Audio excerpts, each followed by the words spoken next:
So at the end of the season, there's that press conference that Kyle Shanahan and John Lynch did. And John Lynch is the face of the organization, the voice of it. And he always wants to say things that make the fan base happy.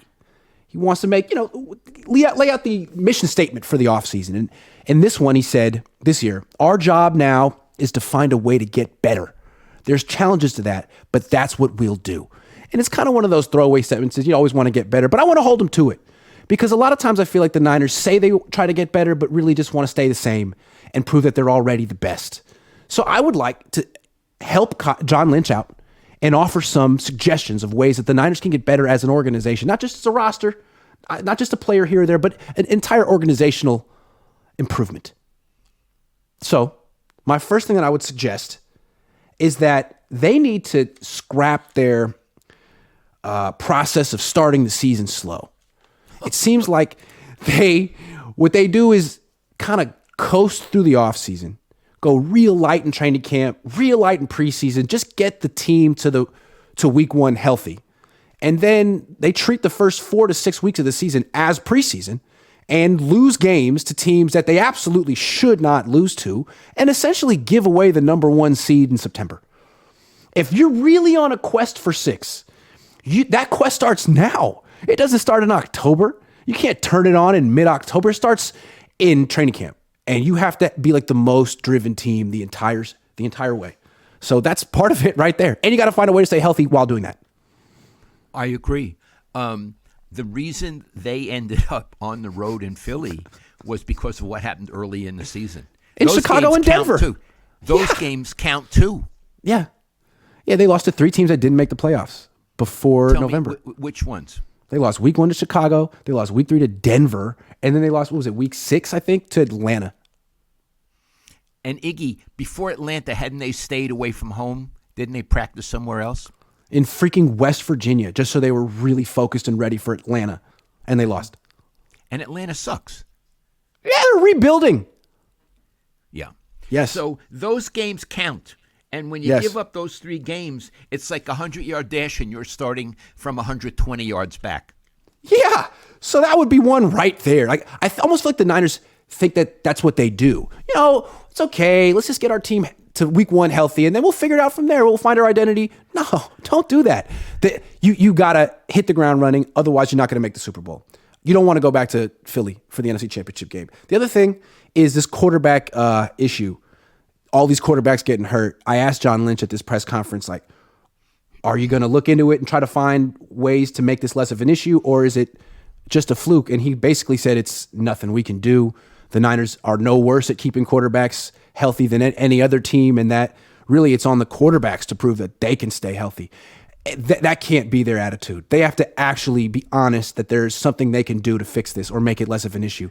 And that's got to be one right there. It's a big offseason goal for them. And I love it, what you're saying, and I would try to phrase it another way. The way Kyle and John are phrasing it is, these are all happenstance. They're accidents. I'm saying there's a pattern, and you're saying there's a pattern, and they need to investigate the pattern. Otherwise, they're going to live in this purgatory forever. Right. And in football, there's always lots of variables. I'm not saying it's one thing, but how about the fact that historically you haven't invested that much in your offensive line? That's one thing you can do. Put more into your offensive line. Another thing is you got to admit that Kyle Shanahan every step of the way in his career has got quarterbacks injured, from RG3 to Brock Purdy. Maybe there's something schematically that he can do to adjust. Like, you don't have to put 5 eligible receivers into the pattern every single time. Sometimes you can have extra blockers. It's a concept, okay. But people won't call you a genius when you do that. I have a question for you. First of all, I totally agree with what you're saying. Do you think Kyle is capable of changing? No. I think that's his tragic flaw. He can't change, and he's condemned to making these mistakes over and over again. And that's why we said what we said about him. Yeah. That's why we want to trade him or cut him or fire him. Yeah. I think what I said is I'd fire his ass. You'd fire his ass. I would. Yep. Eddie would. Eddie would. It's true. Mm-hmm. Eddie wouldn't have waited this long. No. Those are 2 big ones. I feel like if the Niners do those 2 things this offseason, find a way to start fast and actually address this quarterback issue and how to keep him healthy, man, the sky's the limit for this team. If they just do those two things and nothing else. I got another one. Sure.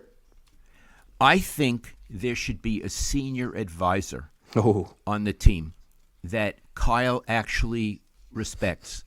And when he calls a play, like that play with that poor tight end blocking that got the quarterback really injured, I think on the headset, the advisors should say, do you want to rethink that, Kyle, before we actually implement it? I think there should be a wise old head who has the gravitas to say no. I agree there should be. Do you think there is a person in the world who exists, who's available, who Kyle Shanahan's ego would listen to? No. Maybe Bill Belichick. Maybe if it was Bill Belichick himself, Kyle would listen to him. Or he might argue, other than Bill Belichick, I just don't know who would. I think Kyle would tell his dad he's wrong. No, Mike. No, Dad. No, Dad. No, Dad. No, Dad. I got this Sit in one. a recliner. Yeah. I don't think that person exists in the world. I think Kyle is, his ego is beyond. Yeah. You know what? Unfortunately, I have to agree with you. Yeah. Probably if Bill Walsh were there as a consultant, he'd say, Bill, it's passed you by. Bill Walsh essentially, in a sense, is there. He left his entire installation library with the 49ers on tape, and Kyle publicly said he didn't watch it. And he was laughing about it. Yeah, he's like, why would I watch that? Are you kidding? I might watch it just the novelty of how old it is. But no, I'm not going to. It's totally useless. That's what he said. He really said He really said that. Yeah, he really said that. I'd like to point something out about Bill Walsh. Uh-huh. Iggy, he never lost a Super Bowl or a bowl game in college. He never lost. Interesting. He never lost a bowl game, never lost a Super Bowl. Interesting. I might want to look at his installations. Yeah. I know that sometimes Harbaugh, when he was the coach, he would go talk to Bill about offense. Yeah, why wouldn't you? Yeah. I know Kyle's a genius and all, but what kind of genius wouldn't do that?